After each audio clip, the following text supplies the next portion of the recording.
The Backrooms. It's late September. You remember these nights?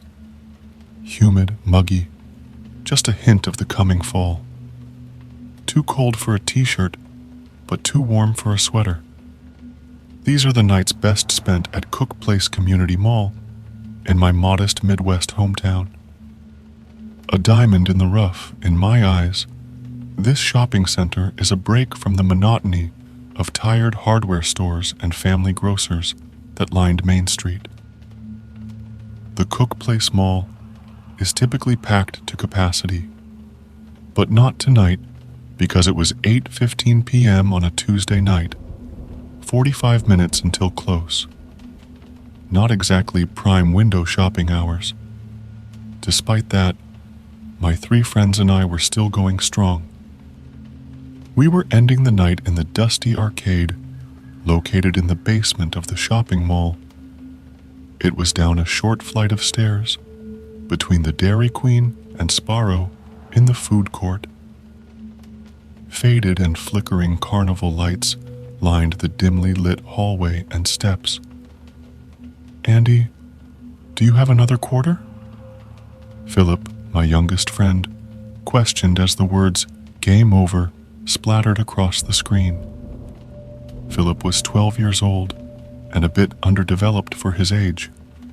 Andrew, his older brother, my best friend, and my biology partner scowled as he rummaged through his pockets in vain. "Maybe if you were a bit better at the game, I'd have more quarters for you to play on." It was 8:16 p.m., and it seemed our time in the arcade may be coming to a close.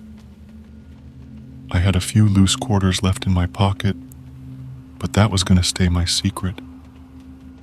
I was hoping to spend it on a Coke tomorrow, before class started. Clay, a guy Andy and I had just met in biology, had clearly been waiting for this moment. "Honestly, yeah, guys, it's getting a bit late. I think I'm gonna bounce. Gotta study for our exam on cellular reproduction." The exam wasn't for a week yet, but I wasn't bothered. Clay had been acting a bit ambivalent since we got to the mall. Seemed he wasn't a huge fan of having Philip around. Cramped his style or whatever. I didn't care. Philip was pretty much like a brother to me, so he came first. Philip, having realized there would be nary a quarter for him, gave up aimlessly pressing buttons on the greasy machine. "I have to go to the bathroom." "Didn't you just go?" sighed Andy.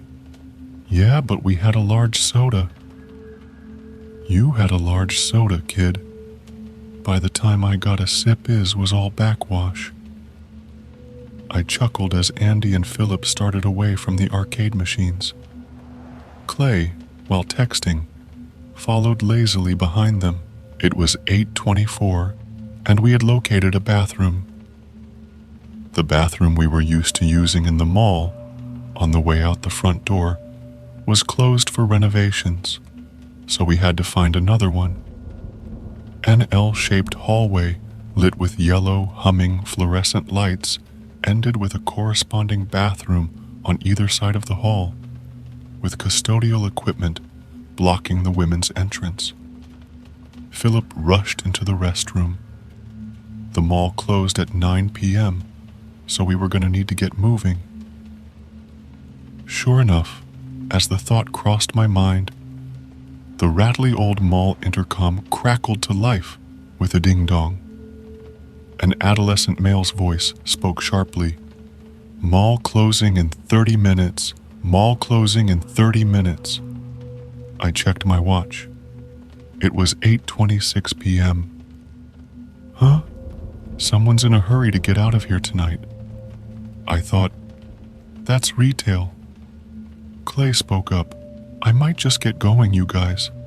I live pretty close to here. I'm just gonna walk instead of the bus. Good night." "Night, Clay," we said in unison. He turned his back and walked away, turning right to depart the mall. Andy and I looked at one another, I don't know, kind of a wet blanket. He seemed really cool when I met him. Andy explained. Nah, he was okay. Maybe just a little bit quiet. The texting was a bit annoying, though. Our attention was drawn to the sound of a flush from the bathroom. Andy's face twisted into a mischievous grin. Hey, we should give Philip a little fright when he comes out.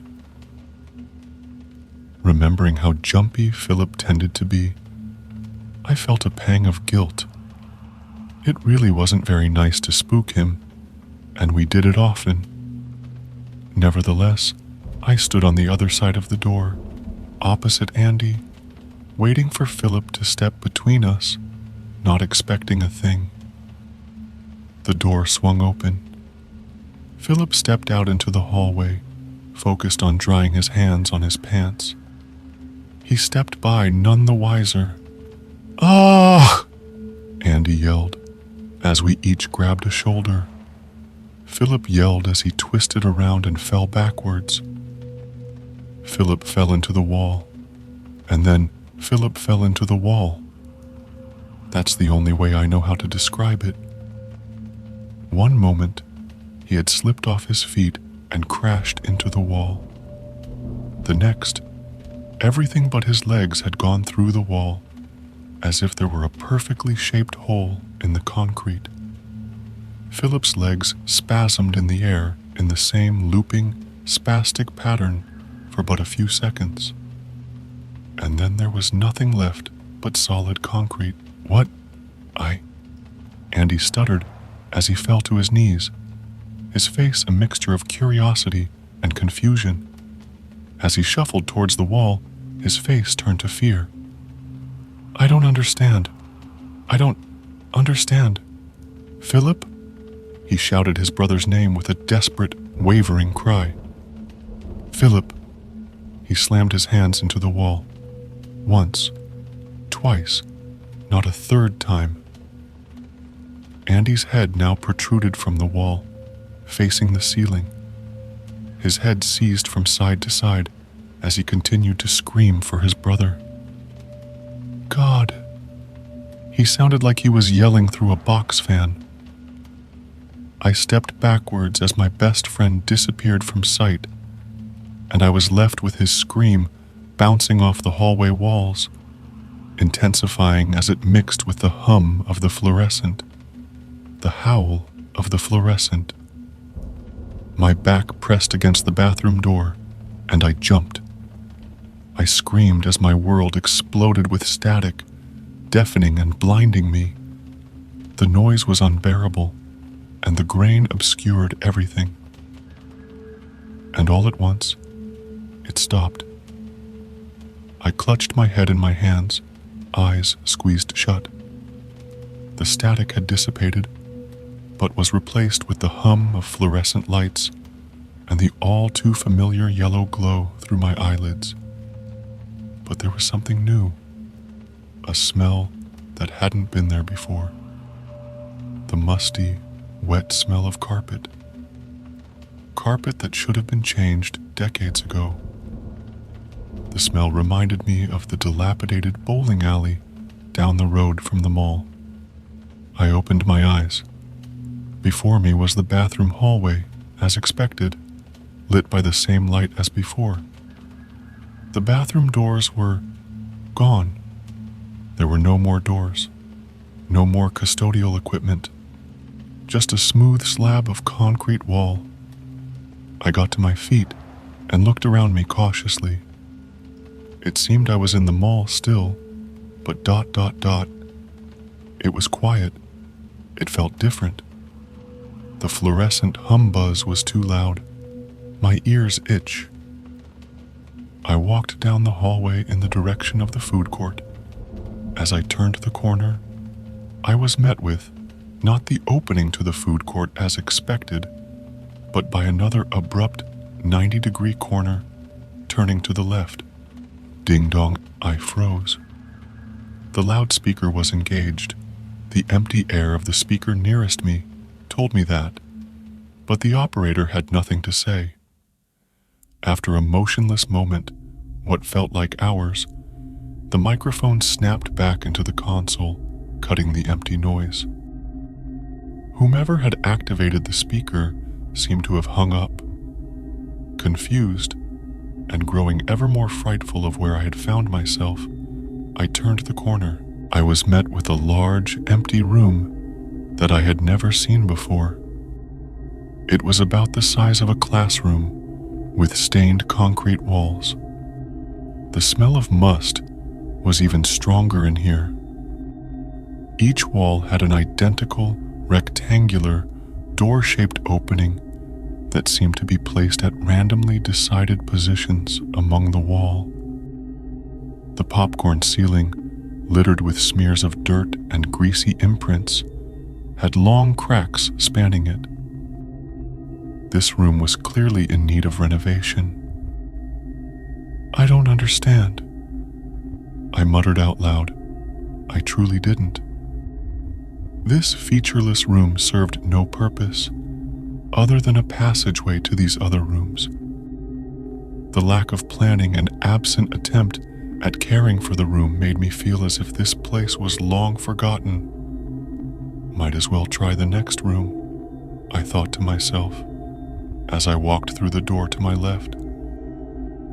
The room I found myself in was as bleak and unrecognizable as the last. From my first glance, the only difference in style was that this room was shaped as a triangle.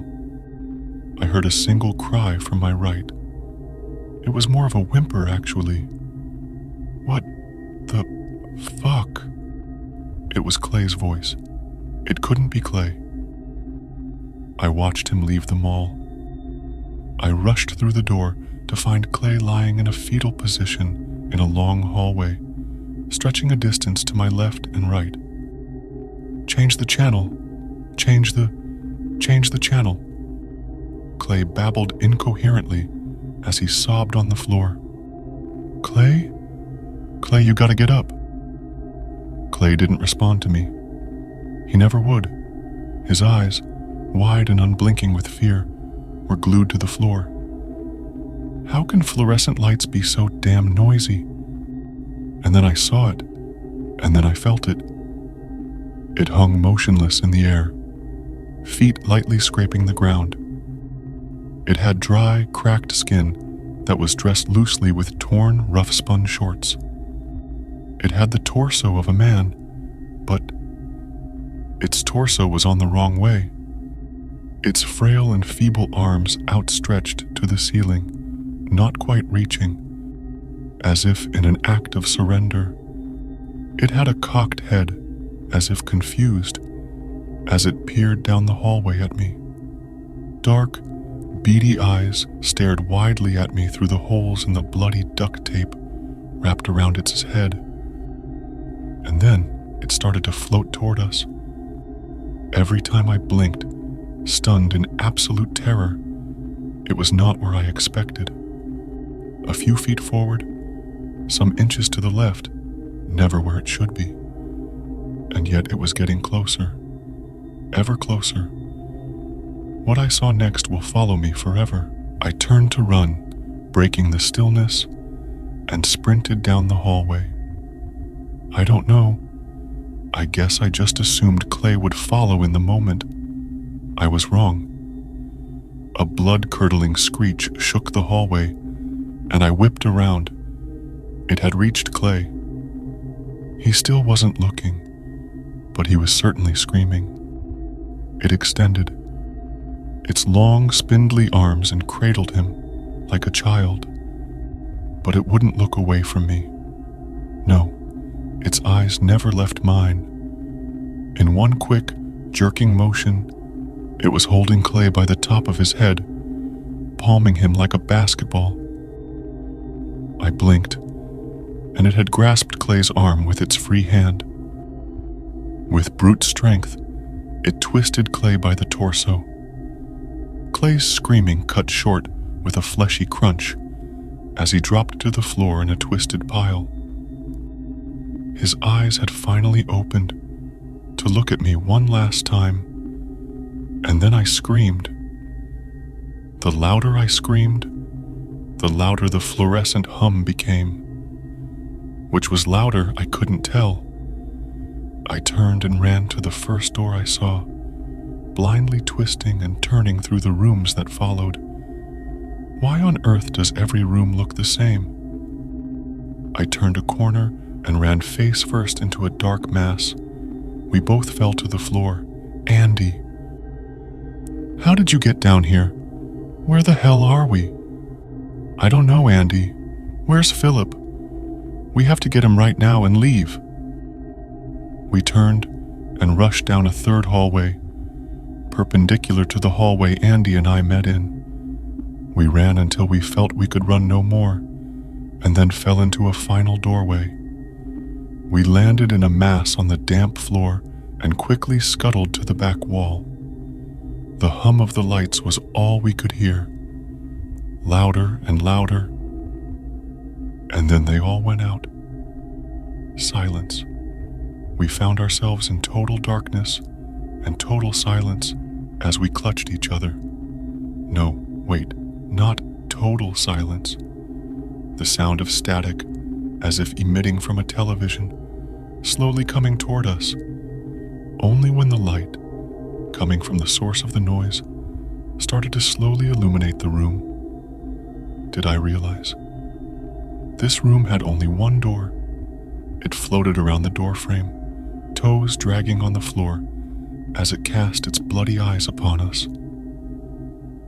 Andy and I, mute with fear, stood against the wall. Andy moved himself in front of me. It floated towards us. Andy raised his arms. It reached out for us. Leave us alone. Ding dong. We all became statues. We locked eyes with it as we listened to the intercom crackle to life. Shallow, rapid breathing came through the speaker. Andy. It was Philip. With a guttural scream, Andy lunged towards it. I fell backwards into the wall, and I landed inside of a trash can. What? I was inside a trash can, filled with the refuse from a full day of food court disposal. Kid? What are you doing in there? I looked out to see a very confused, elderly janitor, wondering why a young man was taking a Sparrow bath after mall hours. It was 9:32 p.m. At least that's what the clock over the water fountain said. The water fountain? I'm back in the mall. Oh, sorry. I was just hungry. And I ran. In the following years, I would try to make sense of what happened in that back hallway. I even went so far as to returning there and trying to access that place, but to no avail. I never found a thing, but I kept trying until they demolished the mall a year later. Philip and Andy's parents weren't really present when they were around, so they didn't make much of a deal on TV when they were interviewed, despite the media trying to fire them up. They just seemed like it was the final straw to send them to total apathy. Last I heard, Clay's parents moved out of town, but were paying exorbitant PI bills to find their son. After a few years of half-assed detective work and a few rotations of milk cartons, Andy and Philip were forgotten by our sleepy little town. But sometimes, when I'm going to sleep, I remember, and I leave the TV on channel 03. There's nothing broadcasting on that channel, but the static helps me sleep.